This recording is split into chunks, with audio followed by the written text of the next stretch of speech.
ಬಳ್ಳಾರಿಯ ಬ್ಯಾನರ್ ಗಲಾಟೆ ವಿಚಾರ ಹಾಗೂ ಫೈರಿಂಗ್ ವಿಚಾರಕ್ಕೆ ಏನಂತಂದ್ರೆ ದಿನಕ್ಕೊಂದು ತಿರುವನ್ನ ಪಡೆದುಕೊಳ್ತಾ ಇದೆ. ಇವತ್ತು ಕೂಡ ಏನಂತಂದ್ರೆ ಡಿ.ಸಿ.ಎಂ ಡಿ.ಕೆ ಶಿವಕುಮಾರ್ ಅವರು ಕೂಡ ಈ ಒಂದು ಪ್ರಕರಣಕ್ಕೆ ಎಂಟ್ರಿ ಕೊಟ್ಟಿದ್ದಾರೆ. ಬಳ್ಳಾರಿಯಲ್ಲಿ ಬಂದು ಏನು ಮೃತ ರಾಜಶೇಖರ್ ಅವರ ಮನೆಗೆ ಕೂಡ ಭೇಟಿ ಕೊಟ್ಟಿದ್ದಾರೆ. ಈ ಎಲ್ಲ ಬೆಳವಣಿಗೆಗಳನ್ನ ಈಗಾಗಲೇ ಹಲವು ವಿಚಾರಗಳು ಕೂಡ ಚರ್ಚೆ ಆಗ್ತವೆ. ಇದ್ರ ಬಗ್ಗೆ ಮಾತಾಡಲಿಕ್ಕೆ ನಮ್ಮ ಜೊತೆ ಮಾಜಿ ಸಚಿವರಾದಂಥ ಶ್ರೀರಾಮುಲು ಅವರು ಇದ್ದಾರೆ. ಅವ್ರನ್ನ ನಾನು ಮಾತಾಡ್ತಾ ಹೋಗ್ತೀನಿ. ಸರ್, ಈ ಬ್ಯಾನರ್ ಗಲಾಟೆ ವಿಚಾರಕ್ಕೆ ಇವತ್ತು ಡಿ.ಕೆ ಶಿವಕುಮಾರ್ ಅವರು ಕೂಡ ಡಿ.ಸಿ.ಎಂ ಅವರು ಕೂಡ ಇಲ್ಲಿ ಬಂದಿದ್ರು. ರಾಜಶೇಖರ್ ಅವ್ರ ಮನೆ ಕೂಡ ಭೇಟಿ ನೀಡಿದರು. ನೀವು ಕೂಡ ಪತ್ರಿಕಾಗೋಷ್ಠಿಯಲ್ಲಿ ಸಾಕಷ್ಟು ಒಂದು ಆರೋಪಗಳನ್ನು ಕೂಡ ಮಾಡಿದ್ರಿ ಸರ್.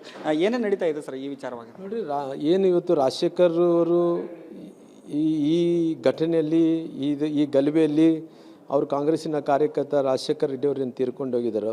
ನಾನು ಮುಂಚೆಂದುಗಳು ಹೇಳ್ಕೊತ ಬಂದೀನಿ, ದಯವಿಟ್ಟು ನಮಗೆ ಸಂಬಂಧ ಇಲ್ಲ, ಅವರೇ ಗುಂಡಾರಿಸಿರೋ ಕಾರಣ ಸತ್ತೋಗಿದ್ದಾರೆ ಅನ್ನೋಂಥ ಮಾತಾಡಿದೆ. ಅದು ಇನ್ ಫ್ರಂಟ್ ಆಫ್ MLA ಸಾಬ್ರ ಸಮ್ಮುಖದಲ್ಲೇ ಆ ಹುಡುಗ ರಾಜಶೇಖರ್ ಸತ್ತೋಗಿದ್ದಾನೆ. ಅವರು ದೇಹದಲ್ಲಿ ಸಾಕಷ್ಟು ಬುಲೆಟ್ಗಳು ಇದ್ದವು. ಸಾಕಷ್ಟು ಬುಲೆಟ್ಗಳು ಇದ್ದಂಥ ಟೈಮಲ್ಲಿ ಕೂಡ ಪೋಸ್ಟ್ ಮಾರ್ಟಮ್ ಆಗಲಾರ್ದಂತೆ ಅದೇ ರೀತಿಯಲ್ಲಿ ಕೂಡ ಪೋಸ್ಟ್ ಮಾರ್ಟಮ್ ಆಗಲಾರ್ದೇ ಅಂತ್ಯ ಸಂಸ್ಕಾರವನ್ನು ಮಾಡಬೇಕನ್ನಂಥ ಪ್ರಯತ್ನ ಮಾಡಿದರು.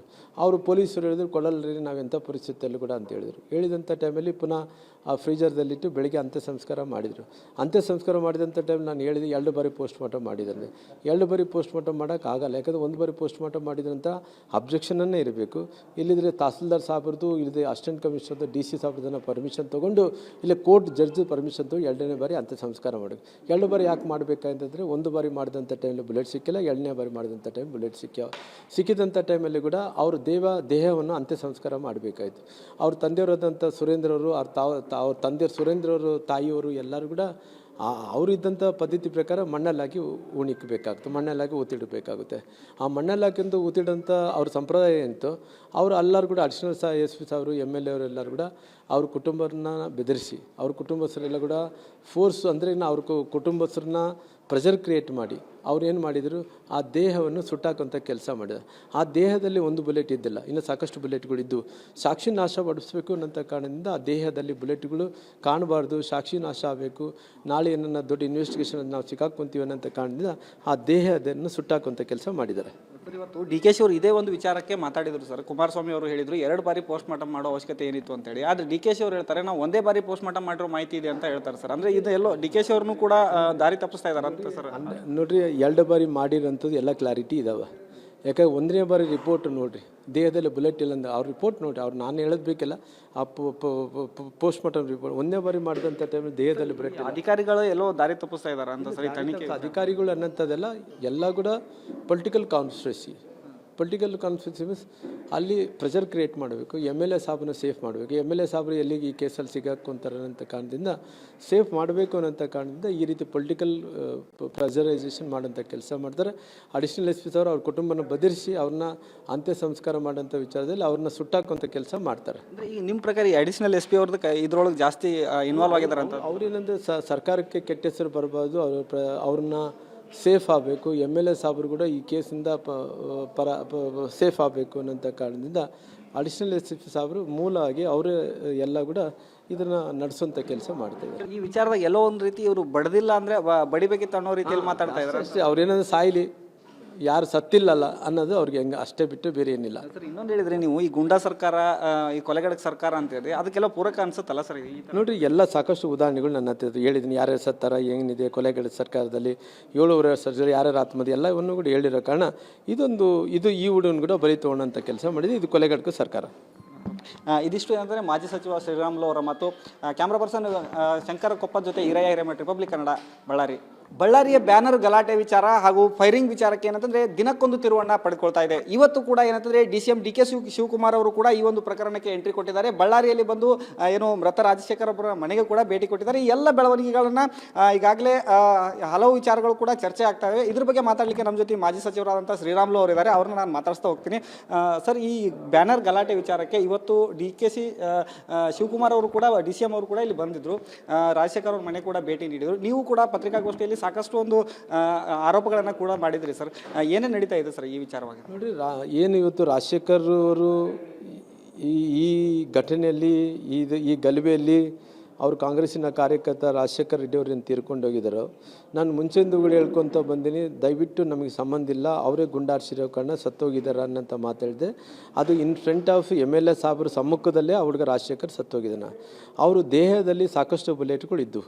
ಸಾಕಷ್ಟು ಬುಲೆಟ್ಗಳು ಇದ್ದಂಥ ಟೈಮಲ್ಲಿ ಕೂಡ ಪೋಸ್ಟ್ ಮಾರ್ಟಮ್ ಆಗಲಾರ್ದಂತೆ ಅದೇ ರೀತಿಯಲ್ಲೇ ಕೂಡ ಪೋಸ್ಟ್ ಮಾರ್ಟಮ್ ಆಗಲಾರ್ದೇ ಅಂತ್ಯ ಸಂಸ್ಕಾರವನ್ನು ಮಾಡಬೇಕನ್ನಂಥ ಪ್ರಯತ್ನ ಮಾಡಿದರು.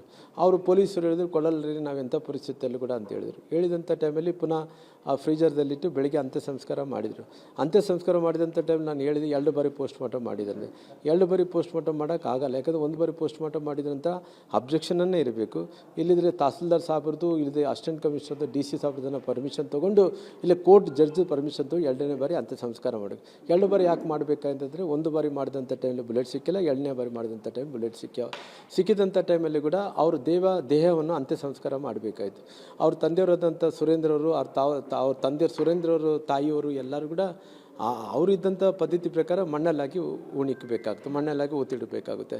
ಆ ಮಣ್ಣಲ್ಲಾಕಿಂದು ಊತಿಡಂಥ ಅವ್ರ ಸಂಪ್ರದಾಯ ಎಂತು, ಅವರು ಎಲ್ಲರೂ ಕೂಡ ಅಡಿಷನಲ್ SP ಸಾವರು MLA ಅವರೆಲ್ಲರೂ ಕೂಡ ಅವ್ರ ಕುಟುಂಬರನ್ನ ಬೆದರಿಸಿ, ಅವ್ರ ಕುಟುಂಬಸ್ಥರೆಲ್ಲ ಕೂಡ ಫೋರ್ಸ್ ಅಂದರೆ ಅವ್ರ ಕುಟುಂಬಸ್ಥರನ್ನ ಪ್ರೆಷರ್ ಕ್ರಿಯೇಟ್ ಮಾಡಿ ಅವ್ರು ಏನು ಮಾಡಿದರು, ಆ ದೇಹವನ್ನು ಸುಟ್ಟಾಕುವಂಥ ಕೆಲಸ ಮಾಡಿದ್ರು. ಆ ದೇಹದಲ್ಲಿ 1 ಬುಲೆಟ್ ಇದ್ದಿಲ್ಲ, ಇನ್ನು ಸಾಕಷ್ಟು ಬುಲೆಟ್ಗಳಿದ್ದು. ಸಾಕ್ಷಿ ನಾಶ ಪಡಿಸ್ಬೇಕು ಅನ್ನೋಂಥ ಕಾರಣದಿಂದ ಆ ದೇಹದಲ್ಲಿ ಬುಲೆಟ್ಗಳು ಕಾಣಬಾರ್ದು, ಸಾಕ್ಷಿ ನಾಶ ಆಗಬೇಕು, ನಾಳೆ ಏನನ್ನ ದೊಡ್ಡ ಇನ್ವೆಸ್ಟಿಗೇಷನ್ ನಾವು ಸಿಕ್ಕಾಕೊಂತೀವಿ ಅನ್ನೋಂಥ ಕಾರಣದಿಂದ ಆ ದೇಹದನ್ನು ಸುಟ್ಟಾಕುವಂಥ ಕೆಲಸ ಮಾಡಿದ್ದಾರೆ. ಇವತ್ತು DK ಶಿ ಅವರು ಇದೇ ಒಂದು ವಿಚಾರಕ್ಕೆ ಮಾತಾಡಿದರು ಸರ್. ಕುಮಾರಸ್ವಾಮಿ ಅವರು ಹೇಳಿದರು 2 ಬಾರಿ ಪೋಸ್ಟ್ ಮಾರ್ಟಮ್ ಮಾಡೋ ಅವಶ್ಯಕತೆ ಏನಿತ್ತು ಅಂತೇಳಿ. ಆದರೆ DK ಶಿ ಅವರು ಹೇಳ್ತಾರೆ ನಾವು 1 ಬಾರಿ ಪೋಸ್ಟ್ ಮಾರ್ಟಮ್ ಮಾಡಿರೋ ಮಾಹಿತಿ ಇದೆ ಅಂತ ಹೇಳ್ತಾರೆ ಸರ್. ಅಂದರೆ ಇದು ಎಲ್ಲೋ DK ಶಿ ಅವ್ರನ್ನೂ ಕೂಡ ದಾರಿ ತಪ್ಪಿಸ್ತಾ ಇದ್ದಾರೆ ಅಂತ ಸರ್. ನೋಡ್ರಿ, 2 ಬಾರಿ ಮಾಡಿರೋಂಥದ್ದು ಎಲ್ಲ ಕ್ಲಾರಿಟಿ ಇದಾವೆ. ಯಾಕಂದ್ರೆ 1ನೇ ಬಾರಿ ರಿಪೋರ್ಟ್ ನೋಡಿರಿ, ದೇಹದಲ್ಲಿ ಬುಲೆಟ್ ಇಲ್ಲ ಅಂದ್ರೆ ಅವ್ರ ರಿಪೋರ್ಟ್ ನೋಡಿರಿ, ಅವ್ರು ನಾನು ಹೇಳೋದು ಬೇಕಿಲ್ಲ. ಆ ಪೋಸ್ಟ್ ಮಾರ್ಟಮ್ ರಿಪೋರ್ಟ್ 1ನೇ ಬಾರಿ ಮಾಡಿದಂಥ ಟೈಮಲ್ಲಿ ದೇಹದಲ್ಲಿ ಬುಲೆಟ್ ಅಧಿಕಾರಿಗಳು ಎಲ್ಲೋ ದಾರಿ ತಪ್ಪಿಸ್ತಾ ಇದ್ದಾರೆ ಅಂತ ಸರಿ. ತನಿಖೆ ಅಧಿಕಾರಿಗಳು ಅನ್ನೋಂಥದ್ದೆಲ್ಲ ಎಲ್ಲ ಕೂಡ ಪೊಲಿಟಿಕಲ್ ಕಾನ್ಸ್ಪಿರಸಿ ಮೀನ್ಸ್ ಅಲ್ಲಿ ಪ್ರೆಷರ್ ಕ್ರಿಯೇಟ್ ಮಾಡಬೇಕು, MLA ಸಾಬ್ರನ್ನ ಸೇಫ್ ಮಾಡಬೇಕು. MLA ಸಾಬ್ರು ಎಲ್ಲಿಗೆ ಈ ಕೇಸಲ್ಲಿ ಸಿಗಾಕೊಂತಾರೆ ಅನ್ನೋಂಥ ಕಾರಣದಿಂದ ಸೇಫ್ ಮಾಡಬೇಕು ಅನ್ನೋಂಥ ಕಾರಣದಿಂದ ಈ ರೀತಿ ಪೊಲಿಟಿಕಲ್ ಪ್ರೆಷರೈಸೇಷನ್ ಮಾಡೋಂಥ ಕೆಲಸ ಮಾಡ್ತಾರೆ.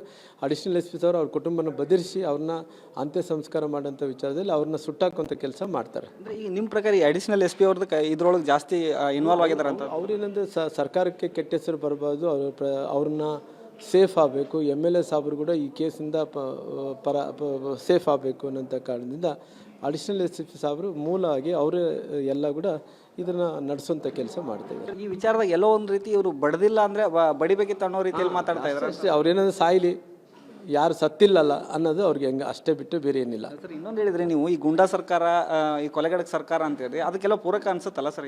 ನೋಡಿರಿ, ಎಲ್ಲ ಸಾಕಷ್ಟು ಉದಾಹರಣೆಗಳು ನನ್ನ ಹತ್ರ ಹೇಳಿದ್ದೀನಿ. ಯಾರ್ಯಾರು ಸತ್ತಾರ, ಏನಿದೆ ಕೊಲೆಗಡಕ ಸರ್ಕಾರದಲ್ಲಿ 7 ಸರ್ಜರಿ ಯಾರ್ಯಾರು ಆತ್ಮಹತ್ಯೆ ಎಲ್ಲವನ್ನು ಕೂಡ ಹೇಳಿರೋ ಕಾರಣ ಇದು ಈ ಹುಡುಗನ ಕೂಡ ಬಲಿ ತೊಗೊಳ್ಳೋಂಥ ಕೆಲಸ ಮಾಡಿದೆ. ಇದು ಕೊಲೆಗಡಕ ಸರ್ಕಾರ.